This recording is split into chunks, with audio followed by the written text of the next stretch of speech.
Minutes, rewind. Senator Kirsten Gillibrand has spent years fighting the problems of sexual assault and harassment in the military and on college campuses. Now, the junior senator from New York is calling for a reckoning on her own campus, Capitol Hill. She has called out the President of the United States and longtime Democratic allies like former President Bill Clinton and Senator Al Franken. That candor and her willingness to be out front, often alone, has made her both a lightning rod and one of the most prominent political faces of the Me Too movement.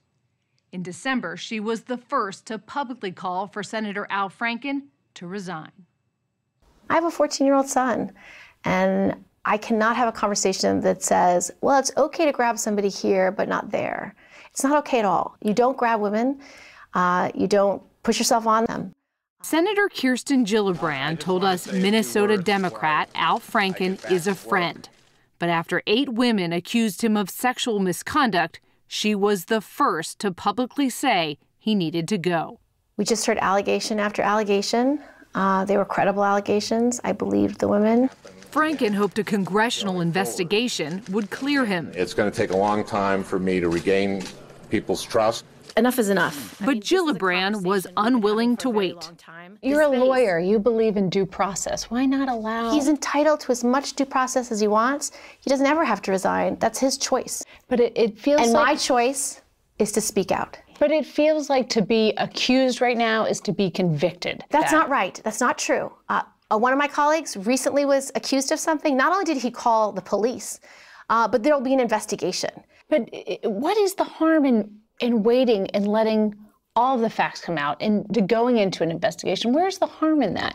Where's my moral compass if I can't speak out just because I like someone, just because they're my friend? It's okay to be a harasser as long as you're my friend. That is not okay. Furious Democrats called her a traitor. But on this subject, Gillibrand is unapologetic. She took on Democratic icon Bill Clinton. In her Washington office, she told us why she now believes Clinton should have resigned amid the Monica Lewinsky scandal. Your critics will say, what's going on here? You know, she took Senator Clinton's seat. She campaigned with Bill Clinton, Hillary Clinton, and now all of a sudden, she's saying he should have resigned. Because why now? I wasn't focused on it in the way I am today. I didn't have that lens. What do you mean that had that lens? All of us. Yeah. I think I'm not alone here. Like, how many of us were having this conversation even a year ago? We're learning.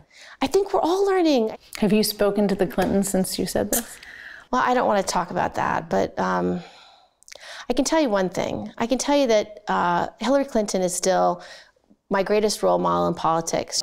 Gillibrand also called out President Donald Trump for a long history of alleged sexual misconduct. The accusations aren't new against him. The voters saw the Access Hollywood tape and voted for him anyway. So why now? Once President Trump was elected, I think something changed, and I think it changed for women. Do you think he'll be held accountable in any way? I think he should resign, and if he's unwilling to do that, which is what I assume, then Congress should hold him accountable. We are obligated to have hearings. President Trump responded to Gillibrand's criticism by trolling her on Twitter. He called her a lightweight. He wrote she would be begging for contributions and would, quote, do anything for them. How did you interpret that? As being a sexist smear. There's ways to undermine women and belittle women, and that's one of them, and to minimize them and to silence them. Gillibrand tweeted back, "You cannot silence me," about the unfitness and shame you have brought to the Oval Office. In this Twitter fight, Gillibrand drew 6 times more retweets than the president. You've said you think Congress is an old boys club. Do you still think that? Oh, it's definitely an old boys club. We only have 21 women in the U.S. Senate. We need 51, and that will be representative of the nation. Why do you think more women haven't run in the past? I think fear. I think they thought someone else would take care of it. I think it's hard to run for office. You know, a lot of women don't like the negative campaigning. They don't like the aggressiveness of it. Gillibrand entered the political fray in 2006 when she ran for Congress in a reliably Republican district, known for having more cows than Democrats. You had enough of hypocrisy. Surprisingly, she won. In early 2009, another surprise. Kirsten Gillibrand. Then New York Governor David Paterson named little-known Gillibrand to finish Hillary Clinton's Senate term when she became Secretary of State. This is the seat that everybody wanted. Andrew Cuomo apparently wanted it. Caroline Kennedy wanted it. And you got it. Yeah. It was pretty shocking. I don't know. Did you ever ask him, why'd you choose me? No. I just said thank you. Welcome, Senator. She was nicknamed the Accidental Senator, but quickly earned a reputation as a hard worker. Some colleagues, unnerved by her peppy determination, called her something else, the name of the overachieving high school student in the movie Election. Oh, hi, Tracy. What did you think of being called Tracy Flick? I really like Reese Witherspoon, so I didn't really care. I didn't care. I mean, I knew what they were trying to say. Yeah. They were trying to be mean. But was that a sexist comment, saying that you were overly ambitious? Yes, of course. Of course it was. Gillibrand says she is ambitious and always has been. Married to British-born business consultant Jonathan Gillibrand. If you want a different bar, go pick one out. The couple has 2 sons. She is one of only 2 female senators with young children. She was raised Catholic in Albany, New York. So this is where I grew up. This is my house. Part of a deeply connected political family.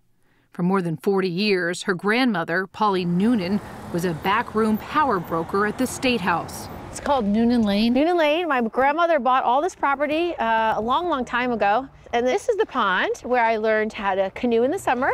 I also learned how to skate in the winters.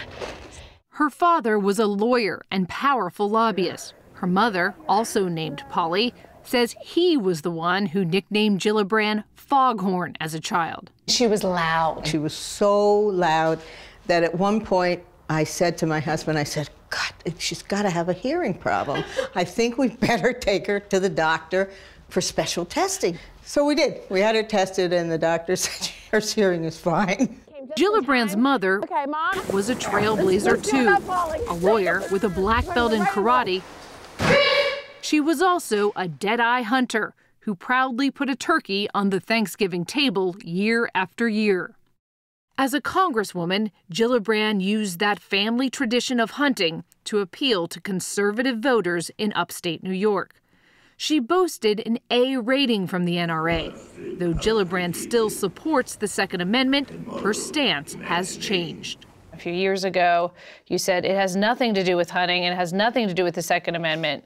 So why the 180? After I got appointed, I went down to Brooklyn to meet with families who had suffered from gun violence in their communities.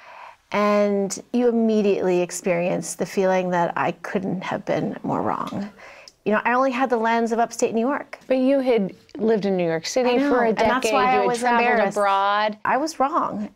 What it's about is the power of the NRA and the greed of that industry. Let's be clear, it is not about hunters' rights, it's about money. Your critics will say it's political opportunism. As is their right, they can say what they like. But it wasn't just her position on gun control that switched.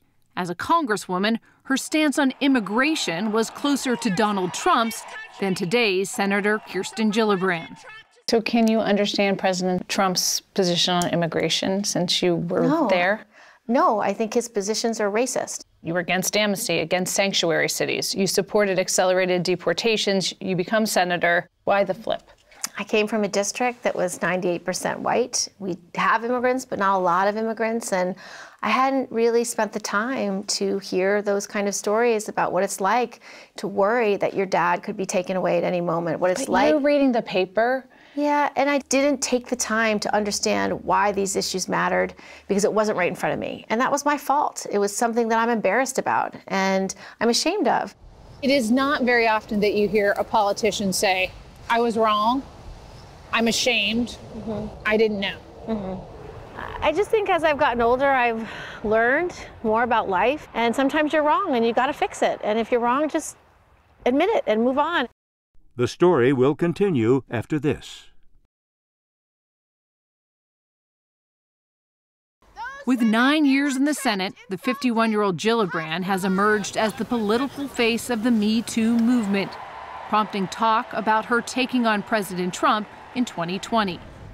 It is an ambition Gillibrand denies, and she insists leading the fight against sexual assault has always been at the top of her political agenda. Sexual assault is reported to be the leading cause of post-traumatic stress disorder among women veterans. I've been working for 5 years on trying to end sexual violence in the military. I've been working on trying to clean up sexual assault on college campuses because too many universities shove this stuff under the rug. And now I'm trying to clean up Congress. Gillibrand and other senators, including Republican Ted Cruz, I want to commend Senator Gillibrand, are pressuring Congress to change the way it deals with its own harassment complaints.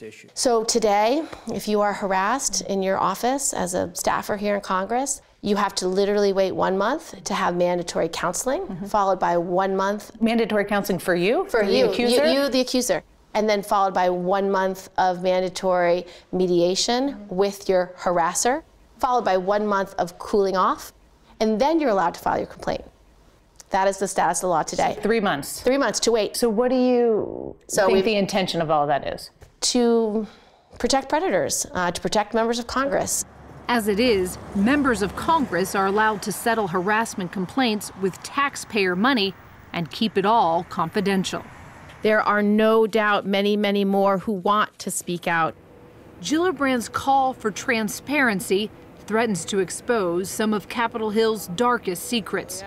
She is unwavering in her crusade, telling us on a trip to New York City that she is guided by her faith. Yes, it really helps you remember that, we are here to help people. We are here to put others first, to live a day in their shoes, to understand what their life is like and try to make it better. It was Martin Luther King's birthday, and Gillibrand confessed to a childhood dream of her own. I wanted to be a preacher. That was one of the things I would have loved to have done. Yeah. I was conflicted though because I'm a Catholic, and Catholics don't let women speak in the church. Then, at a gathering in Harlem that afternoon, she quoted scripture like a Revival 10 evangelist. When the day of evil comes, you may stand your ground, and after you have done everything, you stand. For Gillibrand, that's often meant standing alone. Reverend Kirsten Gillibrand. Thank you, Reverend. Now, surrounded by an amen chorus, this is the moment! She's more determined than ever to be heard.